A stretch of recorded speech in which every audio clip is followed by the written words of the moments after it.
आप देख रहे हैं नेट्रिक न्यूज, साहस सच कहने का। सरकार है तुम्हारी, सरकार भी तुम ही हो, आसान भी तुम ही हो, दुश्वार भी तुम ही हो। ऐलान कर रहा हूँ, आतंक खत्म होगा, आतंकवादियों के सरदार भी तुम ही। खाली 1 या 2 लीक में शामिल नहीं है, एनटीए 70 से ज्यादा लीक में हिस्सेदार है, भागीदार है और अभी तक अपनी जिम्मेदारी नहीं ले रहा है। एनटीए अब पूरी तरीके से नेशनल टेस्टिंग एजेंसी नहीं, नकारा टेस्टिंग एजेंसी बन चुकी है। इस तरह से बेशर्म सरकार जो है हमारी, जो फिर से चुनकर आई है, उसके कान पर जूं तक नहीं रेंग रही है। ये लोग एग्जाम का नाम तो रख देते हैं नीट, लेकिन कोई भी एग्जाम नीट एंड क्लीन सरकार कंडक्ट नहीं करवा पाती। CSIR का एग्जाम रद्द कर दिया गया। इसी तरह से CUET का एग्जाम जो BA BEd के कोर्स के लिए था, उसको रद्द किया गया। धर्मेंद्र प्रधान जो है, ना ही वो अपनी कुर्सी छोड़ने को तैयार है और ना ही वो हमारी बात सुनने को तैयार है। एनडीए की गवर्नमेंट है, ये मॉरल कॉन्शियंस कंप्लीटली भूल चुकी है, उनकी जमीर मर चुकी है। RSS का कब्जा ऐसे हो चुका है कि दिल्ली यूनिवर्सिटी के किसी भी हॉस्टल में OBC आरक्षण नहीं लागू है। जो हमारे कंट्री का बैकबोन है, जो हमारी कंट्री का फ्यूचर है, और इसको भी अब ये तबाह कर रहे हैं, बर्बाद कर रहे हैं। नमस्कार, मैं शुभम और आप देख रहे हैं नेटिक न्यूज़। आप सभी को पता है, लगातार नीट को लेकर छात्र अब सड़कों पर आंदोलन कर रहे हैं। अभी हम जंतर मंतर पर मौजूद, मेरे पीछे देख सकते हैं, लगातार छात्र जो है यहाँ पर आंदोलन करने आए हैं। नीट की परीक्षा रद्द होनी चाहिए और वहीं दूसरी तरफ शिक्षा मंत्री से इस्तीफे की मांग कर रहे हैं। क्या नाम है आपका? मैं दिनेश हूँ, क्रांतिकारी युवा संगठन से, और हम लगातार जब से नीट की धांधली सामने आई है, तब से हम लगातार सड़कों पर हैं और अपने न्याय के लिए, छात्रों के न्याय के लिए मांग कर रहे हैं। लेकिन हम देख रहे हैं कि किस तरह से बेशर्म सरकार जो है हमारी, जो फिर से चुनकर आई है, उसके कान पर जूं तक नहीं रेंग रही है। वो लगातार अपनी गलतियों को छिपाने में लगे हुए हैं, उस पर पर्दा डालने में लगे हुए हैं। लेकिन हम अपने आंदोलनों के माध्यम से सरकार को ये चेतावनी देना चाहते हैं कि आप सुधर जाइए और जो धांधली हुई है उसको आप उसकी जिम्मेदारी लीजिए और अपने पद से इस्तीफा दीजिए। सबसे पहले अपने पद से इस्तीफा दीजिए धर्मेंद्र प्रधान। इसके दूसरा कि सुप्रीम कोर्ट के द्वारा मॉनिटर्ड कोई कमेटी का गठन किया जाए और उसके तहत जांच की जाए, क्योंकि हमने देखा कि किस तरह से एनटीए ने जो एग्जाम करवाए हैं अभी तक, उसमें लगातार धांधलियां आई हैं। चाहे नेट का एग्जाम हो, चाहे नीट का एग्जाम हो। 23 लाख छात्र नीट में, 9 लाख छात्र नेट में। इसी तरह से CSIR का एग्जाम रद्द कर दिया गया। इसी तरह से CUET का एग्जाम जो BA BEd के कोर्स के लिए था, उसको रद्द किया गया। इसी तरह से CUET का जो पहला एग्जाम होना था यूनिवर्सिटीज में एडमिशन को लेकर, 15 तारीख को जो एग्जाम होना था, उसको रद्द करके बाद में 29 तारीख को किया गया। ये लगातार एक अंदेशा दे रहा है, सूचना दे रहा है कि अंदर खाते में कहीं ना कहीं कुछ गड़बड़ है। और गड़बड़ अगर है और सरकार के नाक के नीचे चल रहा है, क्योंकि 2 दिन पहले पर्चा सर्कुलेट हो जा रहा है, 2 दिन पहले इंटरनेट पे खबरें आने लग रही हैं कि ये पेपर लीक है, लेकिन सरकार पेपर करवाती है नीट का। इसी तरह से नेट का पेपर 2 दिन पहले लीक हो जाता है। तो तमाम जिम्मेदारी जो है वो सरकार की है, शिक्षा मंत्री की है, धर्मेंद्र प्रधान की है, और उनके हम पद के इस्तीफे की मांग कर रहे हैं। ये वो चाहते हैं कि हम बुत बन जाएं, हम सब कुछ सहन कर लें। लेकिन हम आपके चैनल के माध्यम से बताना चाहते हैं कि हम छात्र जो अन्याय है उसको बर्दाश्त नहीं करेंगे। हमारे पास आवाज़ है, इस लोकतंत्र में हम अपनी आवाज़ बुलंद करेंगे, अपना आंदोलन मजबूत करेंगे। और जब तक इस्तीफा नहीं दिया जाता, सुप्रीम कोर्ट के द्वारा मॉनिटर्ड कोई कमेटी बन के इंक्वायरी नहीं कराई जाती, तब तक हम अपना आंदोलन। ये भी भरोसा नहीं है आपको? CBI क्या, अगर हम कहें कि ट्रैक रिकॉर्ड जब हम देखते हैं तो हमें उन पर भरोसा नहीं होता, क्योंकि उसको कहा जाता है पैरट है, वो तोता है प्रिजन में, जो कि गुलाम है केंद्र सरकार की। केंद्र सरकार जैसे चाहेगा वैसे उनको बना देगा। तो हम कह रहे हैं कि सुप्रीम कोर्ट के द्वारा मॉनिटर्ड कमेटी हो, वो उसको जांच करे। मेरा नाम रंजीत गोली, और मैं आपके चैनल के माध्यम से एक बात बता देना चाहूँ। एनटीए अब पूरी तरीके से नेशनल टेस्टिंग एजेंसी नहीं, नकारा टेस्टिंग एजेंसी बन चुकी है। ऐसा मैं इसलिए कह रहा हूँ क्योंकि ये लोग एग्जाम का नाम तो रख देते हैं नीट, लेकिन कोई भी एग्जाम नीट एंड क्लीन सरकार कंडक्ट नहीं करवा पाती है। हर पेपर लीक हो जा रहा है। जो लोग कहा करते थे परीक्षा पे चर्चा करने वाले लोग भी खामोश है इस पे। पढ़ेगा इंडिया बढ़ेगा इंडिया की बात करने वाले लोग भी खामोश है। और जो एनटीए का चेयरमैन प्रदीप जोशी, आप किसको बनाते?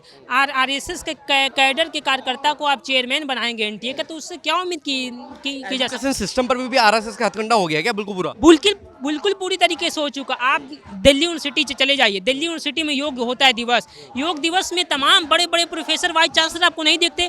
मनोज तिवारी आपको दिखता है जो, दिल्ली यूनिवर्सिटी के वाइस चांसलर योगेश सिंह है। RSS का कब्जा ऐसे हो चुका है कि दिल्ली यूनिवर्सिटी के किसी भी हॉस्टल में ओबीसी आरक्षण नहीं लागू है। तमाम ओबीसी प्रोफेसर की सीट आ रही है, एनएफएस हो जाती है। एनएफएस मतलब समझ रहे हैं, नॉट फाउंड सुटेबल, मतलब ओबीसी कैंडिडेट मिला ही नहीं। 500 पीएचडी गोल्ड मेडलिस्ट बैठे हुए हैं, ओबीसी करने वाला नहीं है। सीबीआई पे भरोसा हम लोग कैसे कर ले? सरकार है तुम्हारी, सरकार भी तुम ही हो, आसान भी तुम ही हो, दुश्वार भी तुम ही हो। ऐलान कर रहा हूँ, आतंक खत्म होगा, आतंकवादियों के सरदार भी तुम ही हो। हमारा भाई जेएनयू से गायब हुआ नजीब, सीबीआई जांच हुई, क्या हुआ?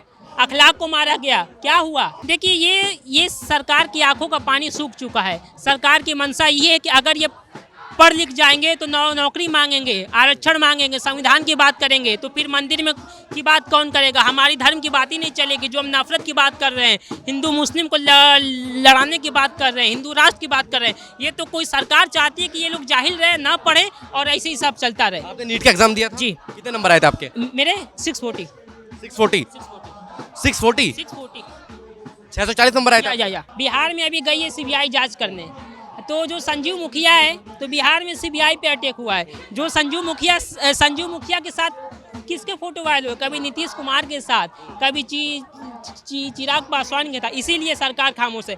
आप नेट का पेपर तो कैंसिल कर देते हो, नीट का कैंसिल क्यों नहीं करो? इसके साक्ष्य बहुत है, हम साक्ष दे। आप पूछिए नीट के पेपर लीक हो के साक्ष्य हम बता दें। तो ये मानने लगे पेपर लीक हुआ है, नहीं हुआ है? क्या अब अगर पेपर लीक मान लेते हैं, हाँ, तो वो कैंसिल कर देते। कह रहे थे कि सिर्फ 1563 बच्चों के साथ हुआ है, हम उनको ग्रेस मार्क दिए।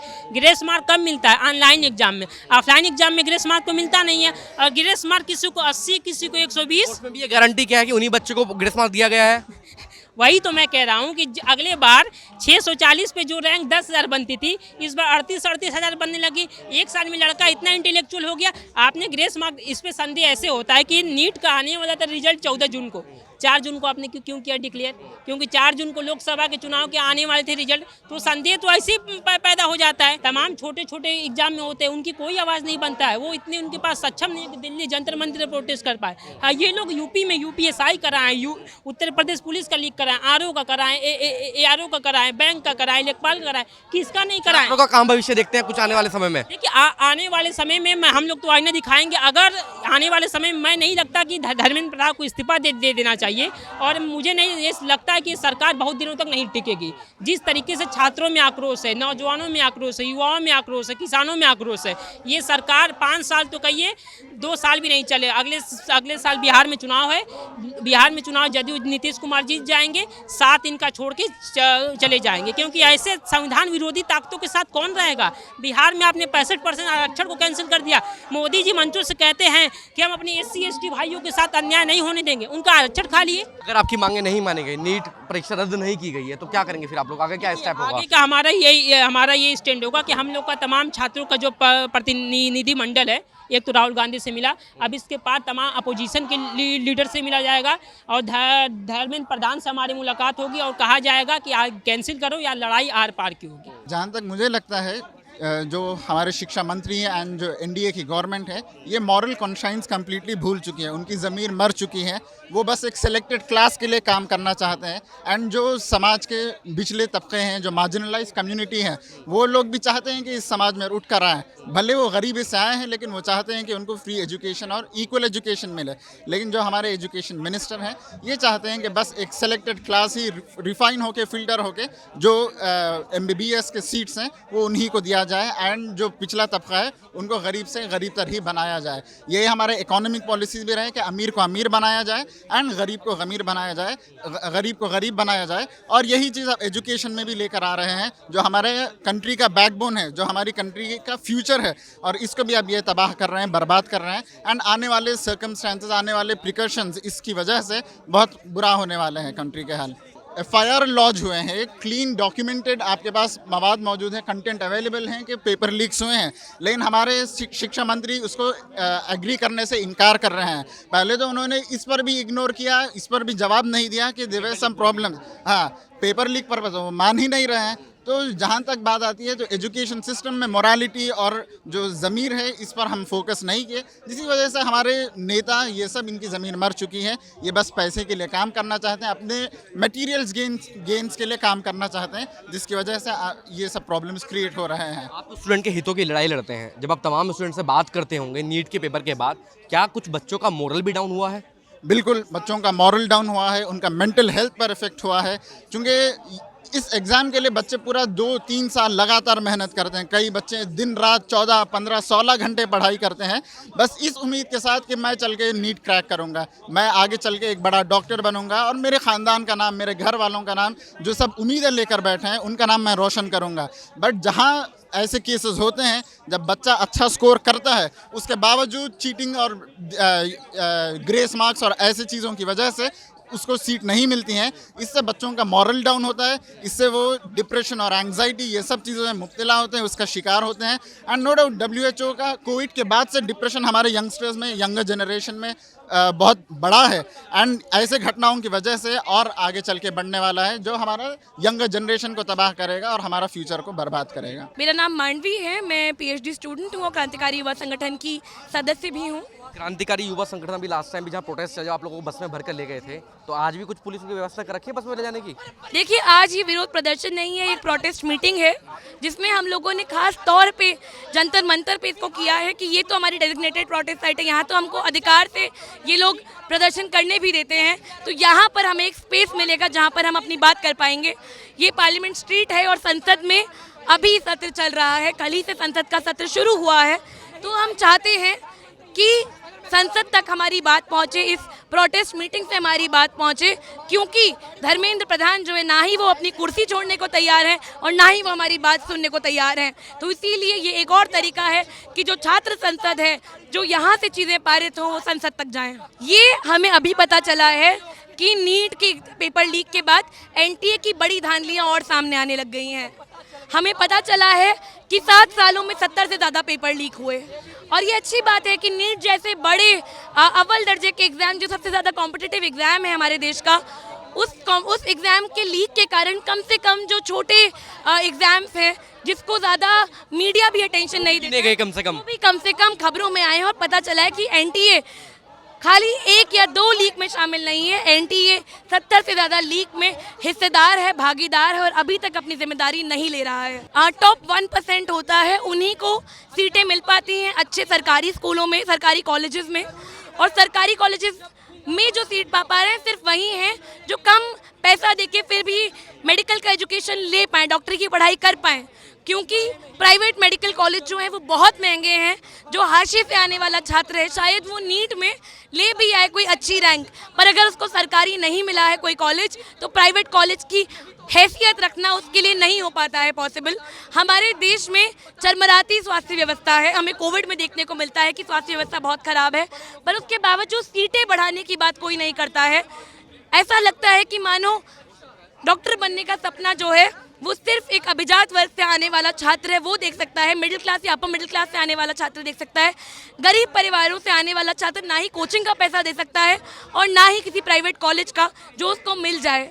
हम लोग ये बात भी बार बार कह रहे हैं कि जो कोचिंग सेंटर्स का माफिया है, जो लगातार शिक्षा का बाजारीकरण, व्यवसायीकरण कर रहा है, इस पर रोक लगाई जानी चाहिए, इस पर बैन लगाया जाना चाहिए और सीटें बढ़ाई जानी चाहिए अलग अलग एग्जाम्स की। हमारे यहाँ मेडिकल इंफ्रास्ट्रक्चर इतना ख़राब है कि अगर प्राइवेट हॉस्पिटल में जाएंगे तो आपका बिल इतना बड़ा बड़ा बनेगा।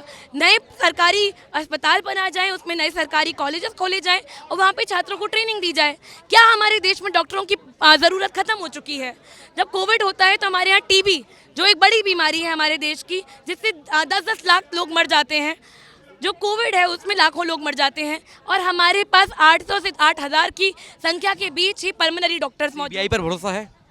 देखिए, CBI कर ले नेट की जांच, पर NTA पर जो बड़ी जांच है हम चाहते हैं कि वो सुप्रीम कोर्ट ही करे, क्योंकि अलग अलग कमिटीज़ बनाई जाती हैं जांच करने के लिए और फिर जब तक उन जांच का परिणाम आता है उससे पहले उन्हें ठंडे बस्ते में डाल दिया जाता है। जब लोग भूल जाते हैं तो उस पर कोई तितरी बितरी रिपोर्ट आती है। हम चाहते हैं सुप्रीम कोर्ट कोई एक कमेटी बना के उसकी निगरानी में, सुप्रीम कोर्ट की मॉनिटरिंग में एक जाँच हो और वो ना केवल नेट की या नीट की, वो NTA द्वारा कराए गए तमाम एग्ज़ाम्स की जांच हो, जिससे हमें पता चले कि ये कितना बड़ा घोटाला है। क्या ये 11 लाख नेट एस्पिरेंट्स का घोटाला है, क्या ये 22 लाख नीट एस्पिरेंट्स का घोटाला है, या ये करोड़ों छात्रों का घोटाला है जो सालों से चला आ रहा है।